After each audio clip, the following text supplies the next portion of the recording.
The dynamic duo rides once more. Damichael and myself on the sparse, that might be a polite way to put it, crowd for Game 4 there in Memphis. Damichael and I disagree on this, so you always know we got to talk about something he and I aren't on the same page on. Then Zach Kleiman was available to the media. We're going to talk a lot about media availability this week. Zach Kleiman gets our attention first. The Grizzlies GM here on Locked On Grizzlies. Let's lock in.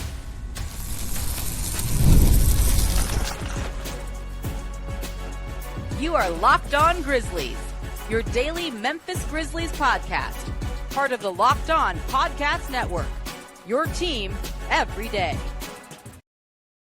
Welcome, everyone, to this episode of Locked On Grizzlies. It is I, Joe Mullinax, one of your hosts, and it's always good to be able to say one of your hosts because that means that my co-host, Damichael Cole, Memphis Grizzlies beat writer for the Commercial Appeal there in Memphis, Tennessee, is with me once more. We're back together after a few solo shows. The playoffs are crazy. Everybody's all over the place. No one more so than you, partner. It's good to have us back together and a chance for us to start diving into, according to Zach Kleiman, what sounds like is going to be a pretty eventful offseason for the Memphis Grizzlies. Oh, definitely an eventful offseason. Now, how eventful in which ways that'll be, that remains to be seen. But yeah, we'll kind of unpack some of what Zach Kleiman said over the course of this episode. But I think that's a good way to put it. You got coaching decisions that need to be made, and we'll kind of run through, all the roster decisions that are going to be coming up for the Grizzlies here.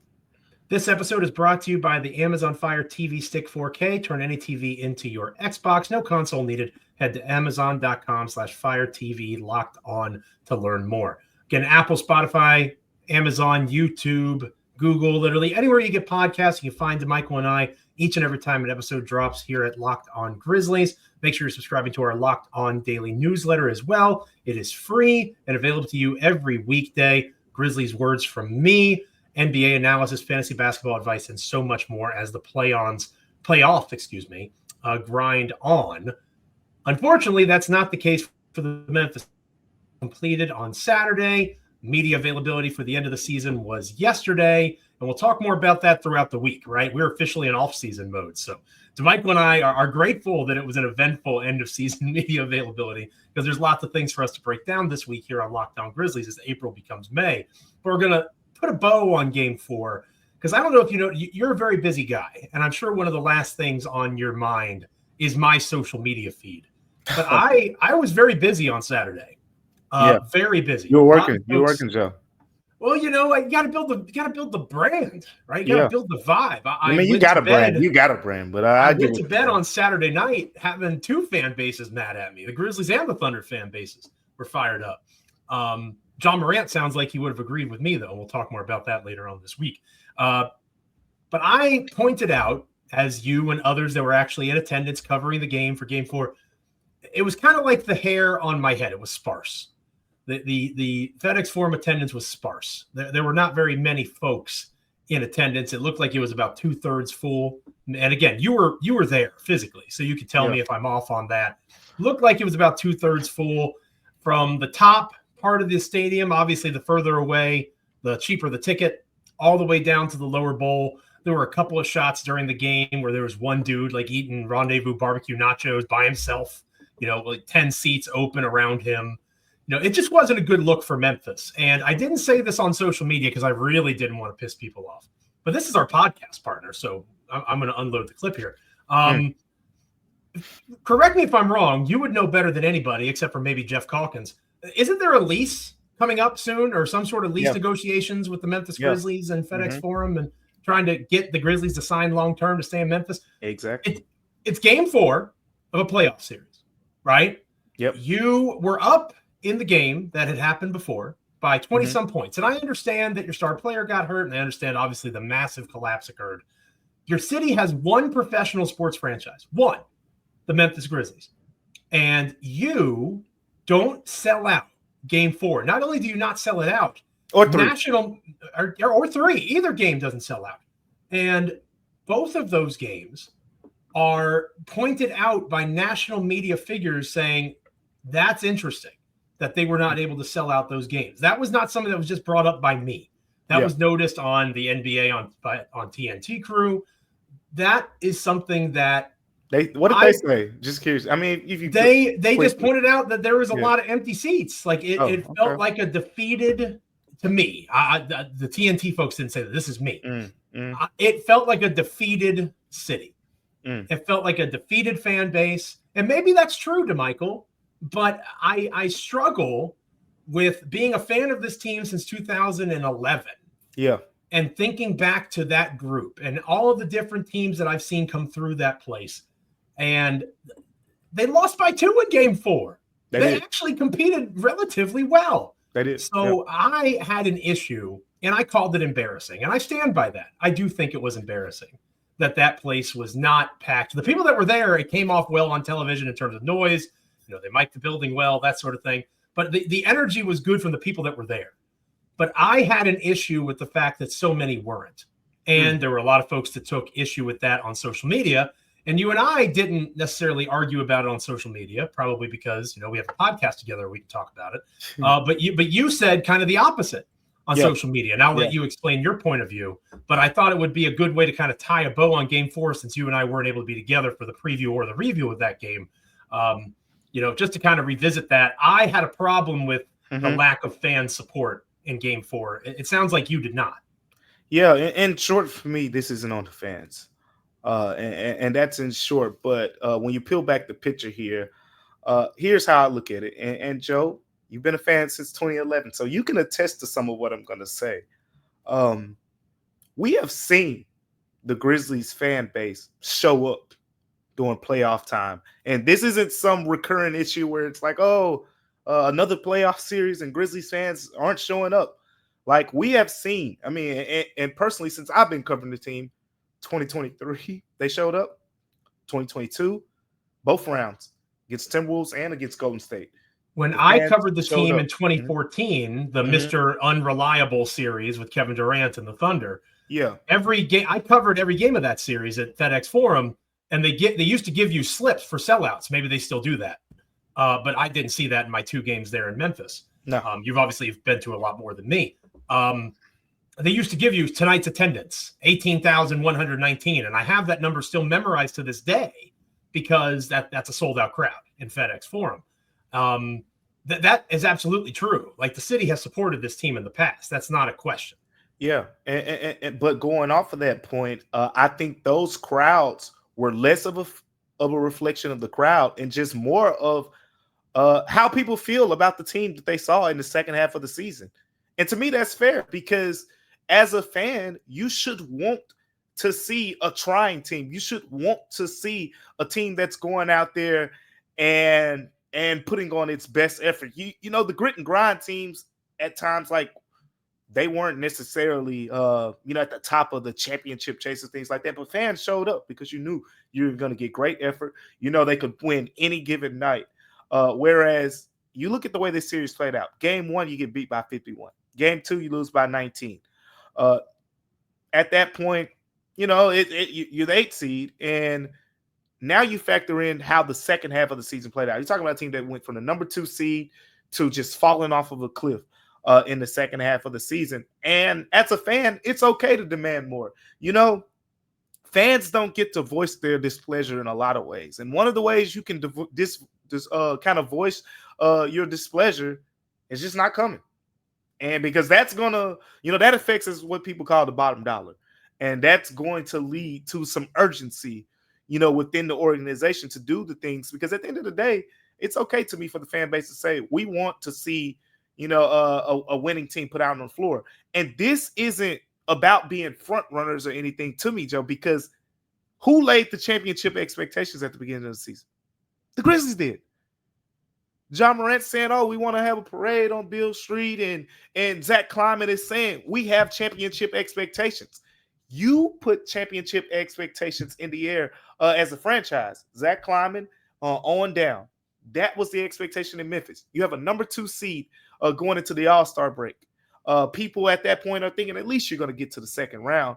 And you go from that to the coach being fired. And then when your new coach comes in, you really don't see a better team. At the end of the day, you just see different players emphasized. John Morant and Zach Edey look better, but Jaren Jackson Jr.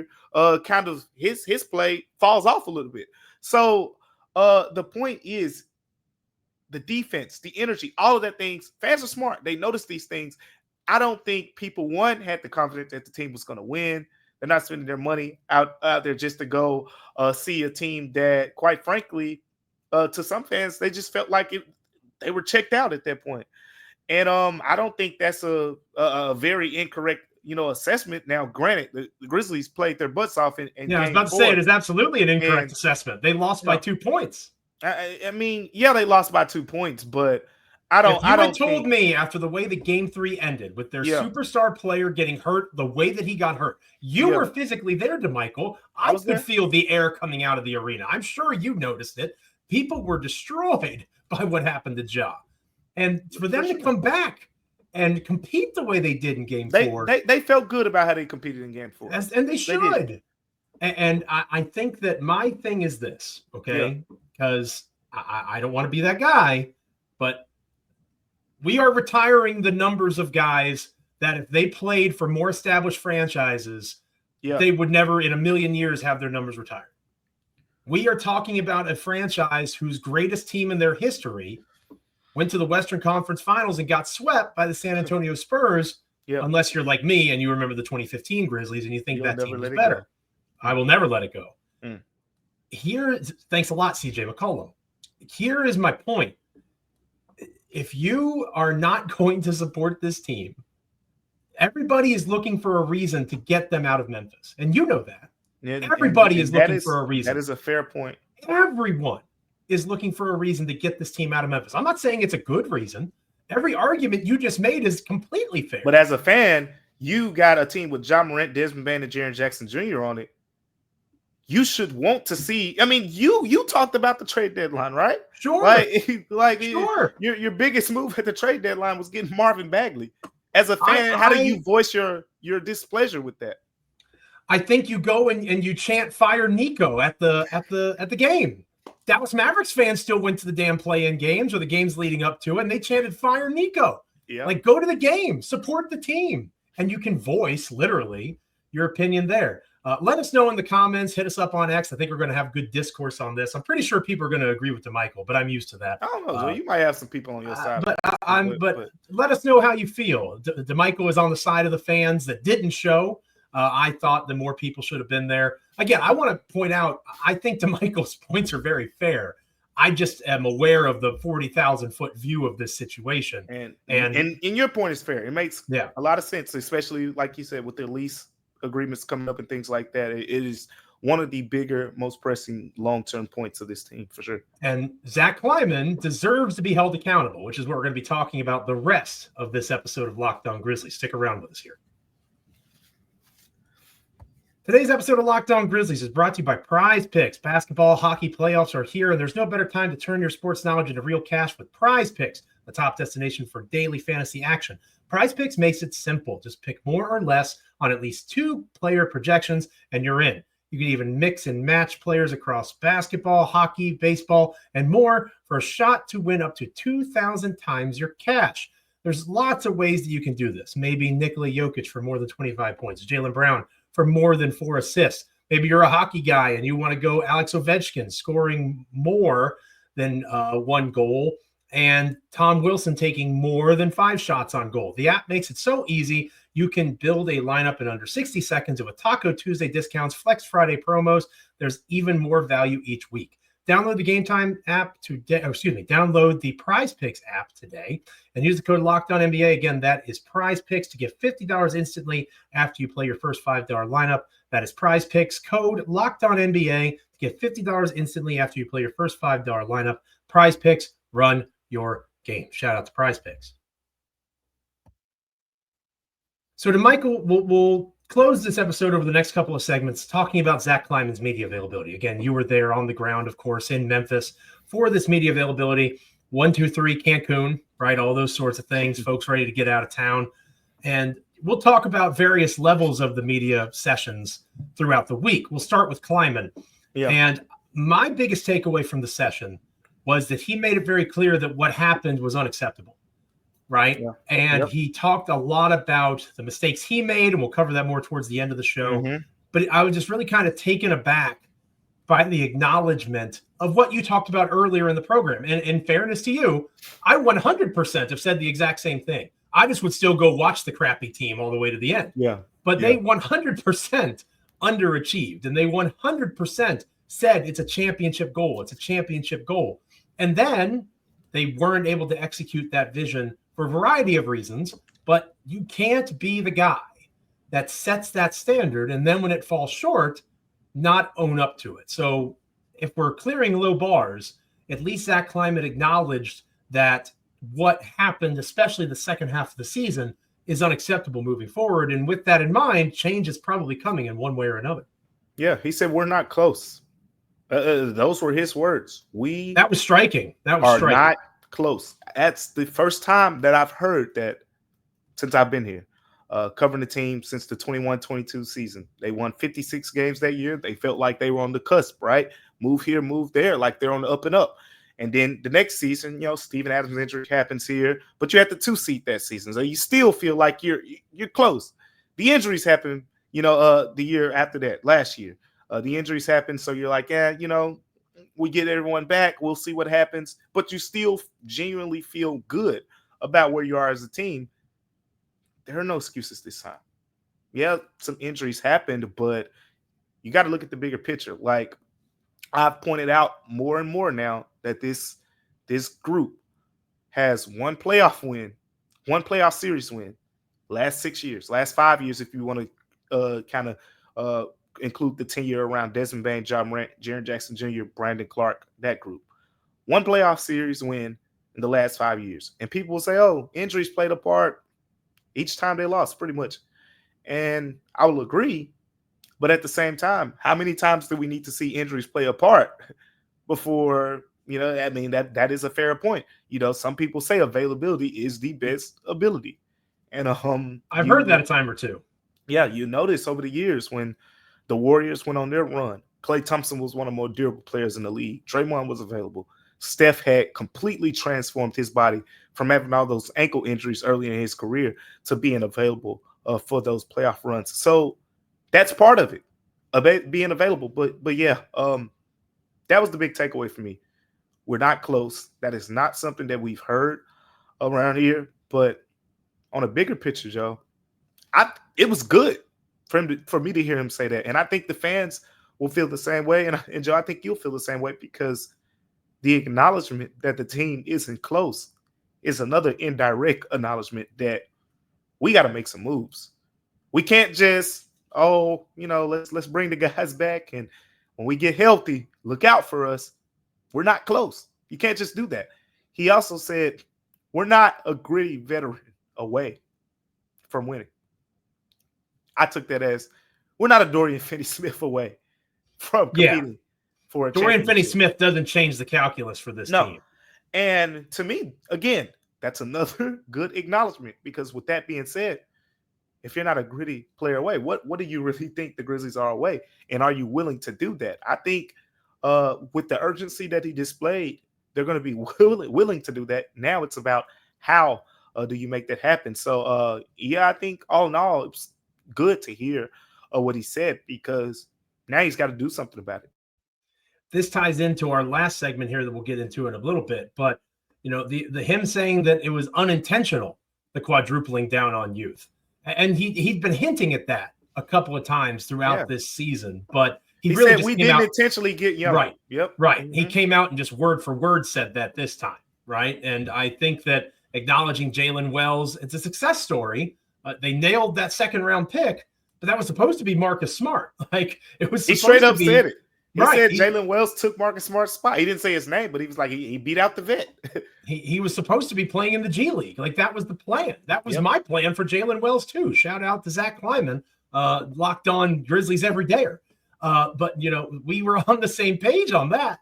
And Wells came in and beat him out. But again, you had 3 veteran-ish players, guys that have been in the league for a while, and Ja, Dez, and Jaren. And then you had Zach Edey and Jalen Wells, and the numbers said they were good. But when you're starting 2 rookies, that is not the profile of an NBA Finals contender. It just isn't. Yeah, it's that simple. But getting to your point, he said, look, with Jalen Wells, We came into the year, we expected him 100% to be in the G League a lot, developing, and he outplays Marcus Smart. So, and he's saying, like, what else were we supposed to do? Were we supposed to just keep playing Marcus Smart above him? Now, he didn't directly say that, but that's kind of what he's inferring with those statements. Now, they did intentionally start Zach Edey. They drafted Zach Edey in the top 10. We knew all along that he was going to be put into the starting lineup, and there were growing pains throughout that process, but they were winning earlier in the season. So, look, I'm not really. It's not really about the youth thing with those two guys to me. It's about what you did with the rest of the roster and kind of being satisfied and whatnot. And look, we'll talk about some of the other moves that were made in the next segment. But I think that's kind of where I am with it. Like, I'm glad that he acknowledged that they're not close. He wasn't the only one to say this, by the way. Santi said it. A couple others kind of indirectly, just like Desmond Bain, like, hey, we just got swept. Like, we're not just right there anymore. It's not like, oh, if John Morant plays against Golden State or if Steven Adams and Brandon Clark are playing against the Lakers, like, no, you're not that close. And the fact that you're not that close, but you want to be that close, now you got to do what you have to do to get that close, which is why this offseason is going to be important. As a great Memphian or Memphis adjacent gentleman once said, to paraphrase Elvis Presley, a little less conversation, a little more action, right? It's time to put some action to the words. And I do think Zach Kleiman is more motivated to do that than perhaps he has been in some time, if ever, in his tenure in Memphis. Let Damichael and I know how you're feeling on X, at Damichael C, at Joe Mullinax. Are you happy with Kleiman's media availability in that particular way? When we come back, we're going to talk about another aspect of Kleiman's end-of-year conversation, acknowledging some mistakes that were made. I thought that was pretty interesting, too. We'll talk about that next. Stick around. Today's episode of Locked On Grizzlies is brought to you by FanDuel. The NBA playoffs are here, and FanDuel is giving new customers an incredible way to get in on the action. Right now, when you join FanDuel and place your first $5 bet, you'll get $250 of bonus bets if your bet wins. FanDuel makes betting so easy. Picking your favorite team, diving into player props, from three-pointers to steals to assists, FanDuel has so many ways to bet your favorite player props. Plus, after the game tips off, you can combine live prop bets into a same-game parlay for a chance to win real big. Don't miss out. Head to FanDuel.com and claim your $250 in bonus bets today. I didn't think I'd hear Jake LaRavia's name in this media availability, but it was one of the first things that he discussed in terms of mistakes that were made going into this second half of the season, thinking that Vince Williams Jr. and Gigi Jackson would be able to come back better from their injuries, and acknowledging that he misread that situation. Zach Kleiman is a very successful person. Zach Kleiman has risen up to a space in NBA circles that 50 and 60-year-olds would love to have after lifelong careers. Kleiman is not that far off in age from me. I'm 38 years old. I don't think he's that much older or younger than I am. So, he's in a position as a younger person, comparatively speaking, than most other NBA executives. For him to have the confidence to be able to come out and say, yeah, I missed on that. We should have taken LaRavia's team option. We should have picked him up. He would have helped at the end. Or, we thought Gigi and Vince would help more. I thought Gigi and Vince would help more, right? Like, I think that's... We both thought that Vince particularly. Yeah, like we were betting on Vince Williams Jr. going into the Thunder series, and we said if Vince can't play, they're in trouble. And you and I looked like soothsayers in that way. Kleiman coming out and being maybe vulnerable is not the right word in that circumstance. Look at you, you ain't vulnerable. Well, honest. How would you describe it? I'm genuinely asking. It was an honest assessment. He was honest, but I mean, it's one of those situations where I'm not applauding a duck for quacking, necessarily. Like, he had to be honest, and especially after he's a lawyer, Damichael. There's all sorts of ways that he could have come out and said and not said anything. Sure. This is the most that man has ever said. I think he did great. Don't get me wrong. Zach Kleiman 100% was great and honest and accountable, right, at this thing. But going to the 2 points, the way the question was phrased, Chris Harrington, I think, asked the initial question, and he asked basically, what are some decisions that you could go back on that, probably when you reflect was probably the wrong decision or something like that. His question was somewhere along those lines. And I honestly, I didn't know what to expect, but I honestly thought Kleiman was going to say, oh, well, I can't look at the past, or, I thought he was going to take that route, but no. Because after 6 years, that's what we've come to expect. No, he didn't. He looked it straight in the face and he said names. I remember the situation with Jake LaRavia very closely. Him saying that they should have picked up the team option. I know there are a lot of people that probably wouldn't agree with that. But I remember at the time knowing that it was a close call, and that's what Zach Kleiman referred to it as. They were very much up in the air on what to do with Jake LaRavia at that time. And even when they decided to decline it, they were very open to the idea of, hey, we might want to bring it back, whatever the case may be. But you end up getting a second-round pick. I think he said, given the circumstance, given, the fact that they declined it, it was good to get a pick, after the fact. But the Jake LaRavia one was interesting. But, of course, the most noticeable one was the fact that he basically said, we betted on GG Jackson and Vince Williams Jr., and it sounded like more so on Vince Williams Jr., coming back and being healthy, and that was the case. And I've talked about it on here as each week has gone by. Vince Williams has not been 100%. And after we talked to him on yesterday, he said he still isn't 100%. So, it's been a long battle with the ankle, with him. He had a grade 3 ankle injury. And, so all those things considered, I think, it was fair and it was honest of him to say that. But here's my but, Joe. And I did not think the Grizzlies should trade Marcus Smart at the time. But you can go back and listen. You did say that. I did not think that trading Marcus Smart at the time, because you were giving yourself no other option but to rely on Jalen Wells and Vince Williams and Scottie Pippen Jr. Where, look, you could say what you want about Marcus Smart's defense. And yeah, he was, overweight at times or whatever the case may be while he was in Memphis, but still he was producing on the defensive end. So with all that being said, my thing is, all things considered, I feel like when you look at, the trade deadline and decisions that the Grizzlies made, the Marcus Smart trade, sure, make the trade eventually. Make it in the offseason to me. Now, there are reasons, and we'll break that down over the few weeks, why they did that trade, when they did it, and it makes sense if you want to talk about the flexibility of the long-term plan, particularly to Jaren Jackson Jr. But at the same time, if I'm evaluating this season, you traded Marcus Smart.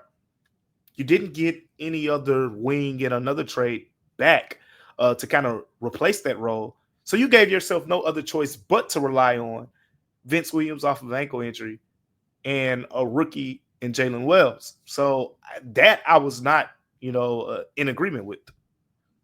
Notice that he didn't say that, though. He brought up Jake LaRavia, and he brought up GG Jackson and Vince Williams Jr. Conspicuous by his absence was the name of Marcus Smart. He did say that he didn't regret that trade. He did say that. So he stood on business with that one. He stood on business. And I think that the interesting thing about Zach Kleiman coming out of yesterday is he has made it very clear. Maybe in the past, people noticed, like me, again, I don't have inside sources. I just follow the team pretty closely. The way that he has interacted in these spaces wasn't enough. This was easily the most aggressive he's been in terms of saying, like you said, he said names. He came out and he made clear that this isn't good enough. And he acknowledged that he has to learn from some of the mistakes that were made. Now, the counterpoint for him, and we'll talk more about this, is that he can't go out there and trade Desmond Bane, Jaren Jackson Jr., and 2 first-round picks for Kevin Durant, right? Because that would be an overreaction in and of itself, too. Like, there's a fine line, and I think going into the media availability, and I've said this before, I no longer had faith that this front office was going to be able to do what needs to be done to get this team back to where they need to be. to give him credit, I feel a little bit better stepping away from that statement because of his willingness to acknowledge there were things that were done that shouldn't have been. And I think he's smart enough to know to learn from the mistakes. Yeah. Look, he knows what the mistakes are at this point. And we talk about the urgency, right? The urgency is there at this point because now you're getting into tougher conversations that need to be had. Conversations that we haven't really had before. Conversations where we had to ask questions, the media did about, how do you feel about the core three now? Like there's a big picture here where I said one playoff series win in 5 years. And this isn't just a thing to Memphis. This is any team that had a clear core. If they won one playoff series over 5 years, you would be having these type of conversations. If this was happening in Los Angeles or Boston, they'd be losing their mind. Oh, yeah, for sure. So, look, great conversations were had, and you know what? This is going to be an eventful offseason because of those conversations, because you got coaching things that need to be done. You got things that it sounds like, to me that the core may be fine right now. But if that's the case, there better be some things done around them. You can't just say, oh, you know what? Scotty's going to be our guy here. Zach's going to be our guy here. And we're going to run it back with those guys and add a little vet minimum here, vet minimum there to add to the rotation. Like you got to go get some players, like if you add a vet minimum, it better be a Chris Dunn, like you got to go get some players to really, complement this core and get them to that next level, because that's what people want to see, Joe. It rounds it all the way back to what we were talking about at the top of the show. Like you want those crowds to be full. You got to give people the confidence that not only are you going to put a competitive team out there on the floor each and every night, but the confidence that it's going to be a team that embodies what this city is all about. It needs to be a gritty team. It needs to be a team that's going to, play its butt off every single night. It's going to hustle. And the first half of the season, the Grizzlies looked like that. 2022, 2023, the Grizzlies looked like that. The whole grit and grind tenure, the Grizzlies looked like that. You go from February and on, they did not look like that. Yeah, but I think that's another topic that we can talk about on another show. The way that the 2022, 2023, 2021, 2022 Grizzlies did it, they look more like Lob City Clippers than they did the grit and grind. But Grizzlies. They were a top 10 defense. Yeah, but they were flashy and having fun. It was it's a different brand of basketball. It goes back to the front running, Damichael. They were winning. As long as they're winning, people don't care what it looks like. It's about winning. You're exactly right, which brings it all full circle back to my point that if John Morant had been playing in Game 4 and if they had won Game 3, I promise you that people wouldn't be bringing up wing festivals and nice weather in day 3 of the NFL draft in my mentions on X. I promise you that's not going to. I didn't want to go. I was watching the 7th round of the NFL draft. That's a joke. Boy.